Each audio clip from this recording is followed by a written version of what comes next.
noches, doctor Naimi, que es un académico, profesor de la Universidad Católica. Señor Naimi, muy buenas noches. Quisiera comenzar por este pequeño punto que puede parecer marginal, pero es uno de los pocos en los que uno se puede basar para salir de este ida y venida de afirmaciones en las que difícilmente se puede discernir la verdad. Muy buenas noches, don Francisco. Gracias, don Fernando. Gracias por la invitación. Para responder puntualmente a la pregunta, dentro de las varias afirmaciones que ha mantenido el presidente de la República en la rendición que ha dado ante la Comisión de Fiscalización, en la rueda de prensa posterior, ha manifestado ciertamente que él no recuerda con quién habló por teléfono celular aquella noche y que en todo caso esperará que el Ministerio Público, en el ámbito de sus facultades legales y constitucionales, le pida esa información. Yo tengo la impresión de que el presidente de la República, para dar ese tipo de declaraciones, ha estado asesorado por un abogado que conoce además que, según la sentencia 6/2024 de agosto del año pasado del Tribunal Constitucional, que resolvió esta demanda competencial planteada por el Ejecutivo, en manos aquel entonces de la señora Boluarte, estableció que a un presidente en ejercicio no es que no se le puede investigar, sino que solamente se pueden realizar ciertos actos de investigación. Y son tres: tomar una declaración donde el presidente indique, y máximo en 2 ocasiones, solicitarle pruebas documentales y pedirle información. Pero no puede el Ministerio Público a un presidente en ejercicio como el señor Gerí levantarle el secreto de las comunicaciones. Yo tengo la impresión de que él lo sabe. Por eso lo dice. Si no él, sus abogados. O en todo caso, su entorno legal. Porque es un imposible jurídico. Por otro lado, si realmente tuviese el interés en que... Basta que mire, ¿no? Basta que mire el registro, cualquiera puede hacerlo en su teléfono celular o llamar al operador, manda un registro de las llamadas entrantes y salientes. Eso es fácil de responder. Por tanto, acudir a ese tipo de respuestas, tengo la impresión, lo que está atrás es un deseo de no responder esa pregunta y no dar esa información. Ahora, más allá de estos hechos particulares, el tema de fondo, el señor Gerí ha reconocido que él cometió un error al acudir esa noche, ese chifa vestido de esa manera curiosa. Pero su explicación, que la ha reiterado, es que aquí ha habido un complot. Un complot no solamente, dijo, contra su persona para sacarlo del poder, sino contra las instituciones del Estado, es decir, contra las elecciones que están en marcha. Eso es lo que dijo.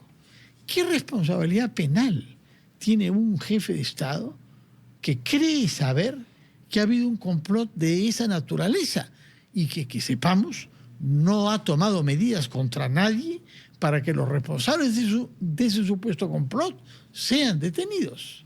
Bueno, en principio, la responsabilidad que cabría aquí es la que se extiende a cualquier funcionario público que toma conocimiento de la comisión de un delito o de un acto que puede tener razonablemente consideraciones delictivas. El Código Penal establece que en esos supuestos el funcionario público está obligado a poner en conocimiento de las autoridades competentes, léase Ministerio Público, la existencia de ese hecho para que se investigue. El no hacerlo está tipificado en el Código Penal como un delito. Sin embargo, no es uno de los delitos por los cuales se pueda investigar a un presidente en el ejercicio de sus funciones, ¿no? Y en todo caso están las restricciones que ha establecido el Tribunal Constitucional. Pero creo que en este caso, don Fernando, lo que genera más suspicacia desde el punto de vista estrictamente legal es el tipo de respuestas que han ido mutando en el tiempo, condicionadas por las circunstancias, que ha dado el señor presidente, su premier y algún ministro, en este caso el ministro de Defensa, donde ofrecen distintas explicaciones para el mismo hecho. Y el decir que se ha explicado no significa que se haya explicado de manera solvente. Dar una explicación no necesariamente satisface el criterio de razonabilidad para poder entender realmente qué pasó ahí.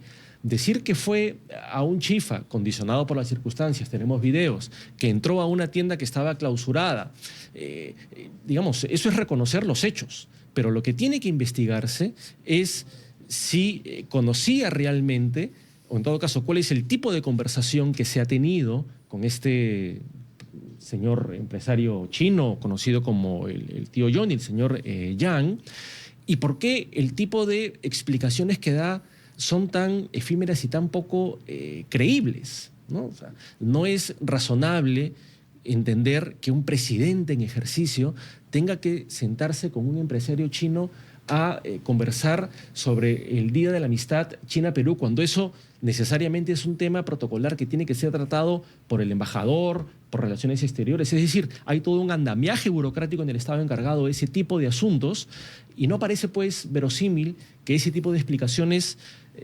puedan contentar o puedan satisfacer las razonables expectativas de la población de saber qué pasó. Si a esto se le suma además las declaraciones de sus dos abogados que han sido ya desautorizados por el señor Yang, pues parece que estamos todavía en una situación en la cual, con el transcurso del tiempo, vamos a ir conociendo más información. Eventualmente existen más videos que se van a ir filtrando progresivamente y habrá que estar también no solamente a lo que continúa haciendo la Comisión de Fiscalización, sino también, sobre todo, a la investigación fiscal. De acuerdo, es cierto que estamos hablando de lo que hemos visto hoy, que son las 2 horas y media de sesión de la Comisión de Fiscalización en el Congreso, pero en la Fiscalía de la Nación, que es cierto, rápidamente abrió una carpeta bajo responsabilidad del propio fiscal de la Nación, que es la única persona que puede hacerlo por el rango que tiene el señor Geri. Ahora bien, en el marco de las conversaciones con estos empresarios chinos, sobre todo con el señor Yang, conocido como Johnny, hay un tema que se ha mencionado varias veces y de manera contradictoria, porque es otra de las cosas que ha ido negando el señor Geri. Mencionó que era importante hablar con él para preparar, organizar, concretizar un viaje de él, del presidente de la República del Perú, a la República Popular China, y que esto sería naturalmente un acontecimiento que tiene que ver con la celebración que se prepara para el 1 de febrero, es decir, para dentro de pocos días, que es el Día de la Amistad entre Perú y China, día que ha sido creado el año pasado. Y esto data solamente del año 24, gracias al impulso de otro congresista vinculado mucho a la República China, el señor Cordero Hontai, que entró elegido congresista por Fuerza Popular, luego fue retirado de la bancada, y sigue, parece, en actividades de este tipo. Fue descubierto en algún momento, me parece, en una feria de venta de temas de espionaje internacional y de armamento, razón por la cual generó un cierto malestar acá. Eso es respecto del señor Hontai.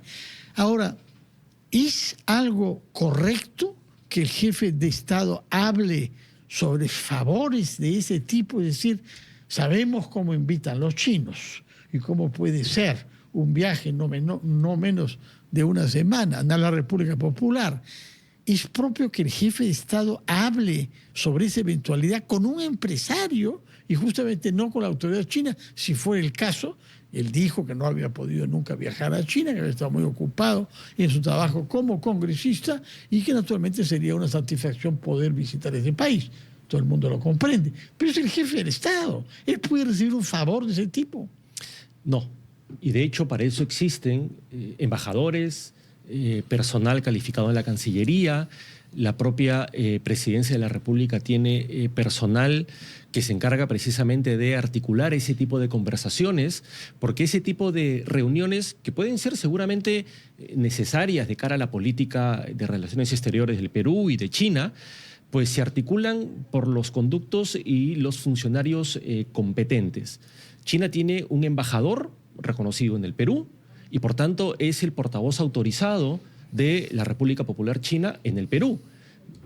Yo desconozco, intuyo que el señor Yang, más allá de ser empresario, no es un portavoz autorizado del gobierno de la República Popular China y por tanto tampoco tendría, digamos, competencias para hablar a nombre de China. Insisto, un viaje de esa naturaleza, con lo que implica, porque no viaja solo un presidente, viaja con un grupo de ministros, eventualmente empresarios, funcionarios. No se pacta de esa manera, sino que se trabaja con antelación, se establece una agenda y eso corre por cuenta del propio personal de Palacio de Gobierno, en coordinación, por supuesto, con Relaciones Exteriores. Tengo la impresión de que este tipo de respuestas dadas a los cuestionamientos que se formulan al presidente son muy similares a otro tipo de respuestas que ha dado, ¿no? Intenta, y es el término que ha utilizado, normalizar que un presidente de la República pueda acudir a un restaurante, cenar con personas conocidas, sin que eso tenga que ser necesariamente reportado. Lamentablemente eso no es así. Para un funcionario público, y en este caso el presidente de la República, que es el funcionario público de más alta importancia, su ámbito de intimidad se restringe drásticamente, porque está obligado a reportar por una cuestión elemental de transparencia.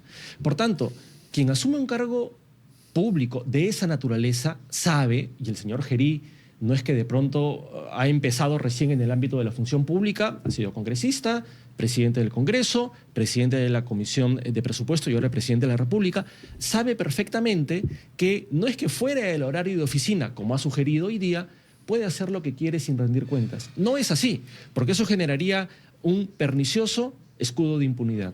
Solo tendría que rendir cuentas lo que hago de 8 de la mañana a 6 de la tarde. El resto no.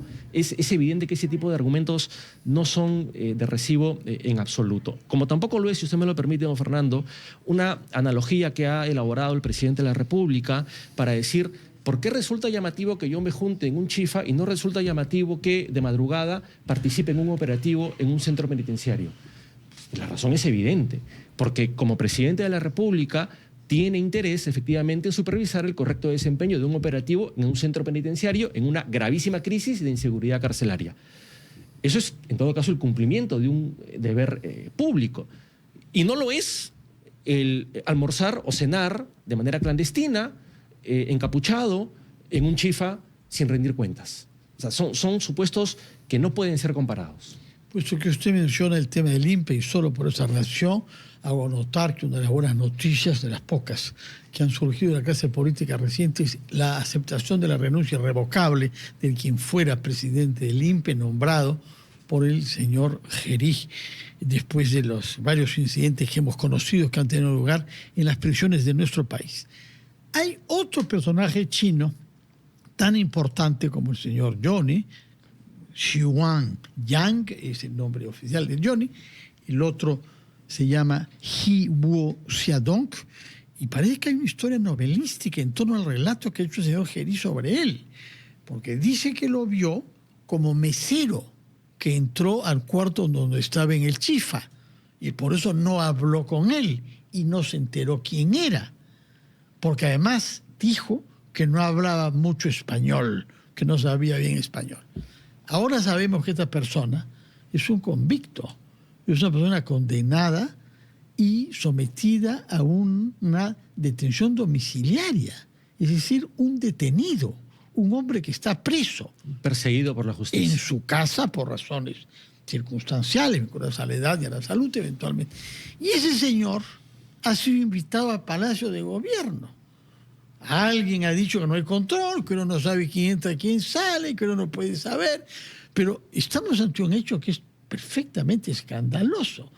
Se trata de un supuesto mesero de un restaurante chino, que en realidad, lejos de ser un mesero, es un empresario importante, que tiene más de 30 años en el Perú, y que habla tan bien español que está reconocido en la lista oficial del Ministerio de Relaciones Exteriores como traductor del español al chino. ¿Qué sabemos en realidad sobre este misterioso personaje con identidades múltiples, el señor He Wu Xiaodong?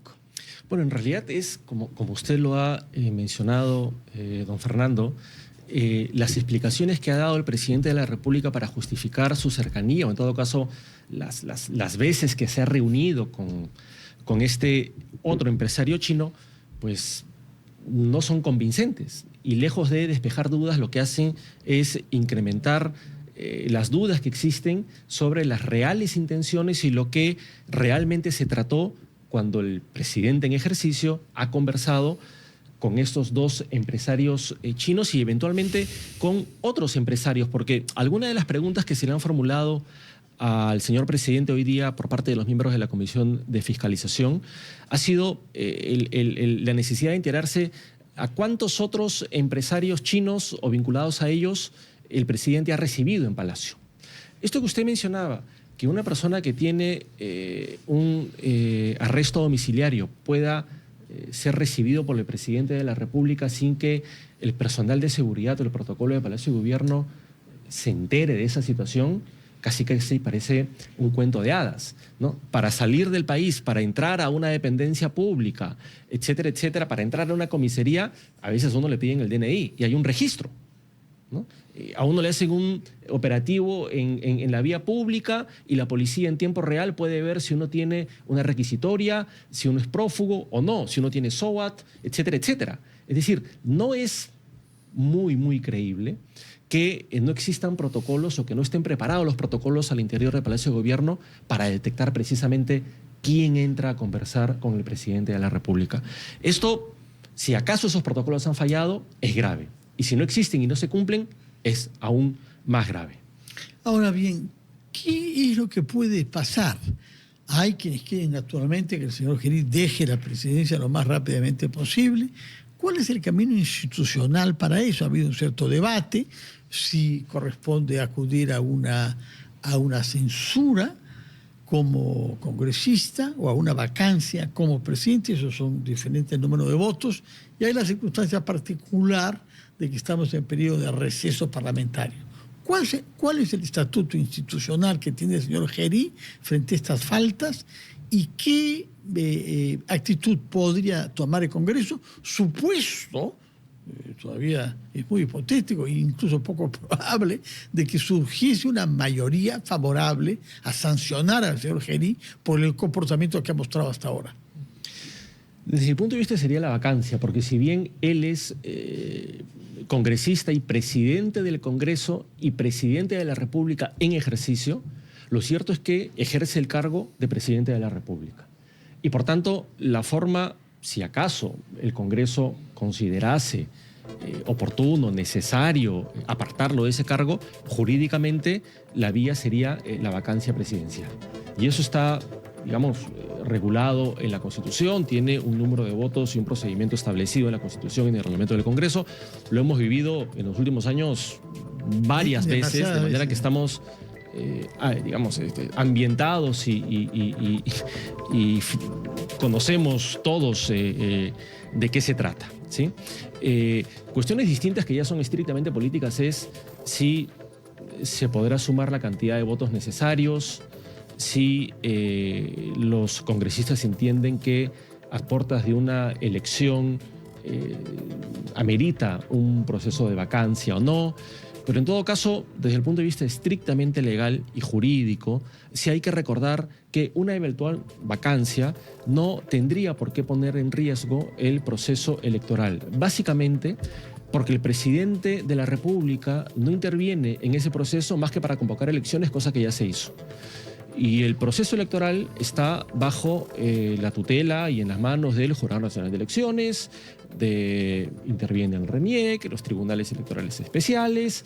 Por tanto, las autoridades competentes para garantizar ese proceso electoral que se lleve a cabo de manera transparente y proclamar a los ganadores y resolver las actuales impugnaciones que hayan en los resultados, no trabajan en la presidencia de la República y el presidente de la República no forma parte de esas autoridades. Señor Meni, muchísimas gracias por su presencia como jurista para darnos un marco normativo en el cual juzgar esto.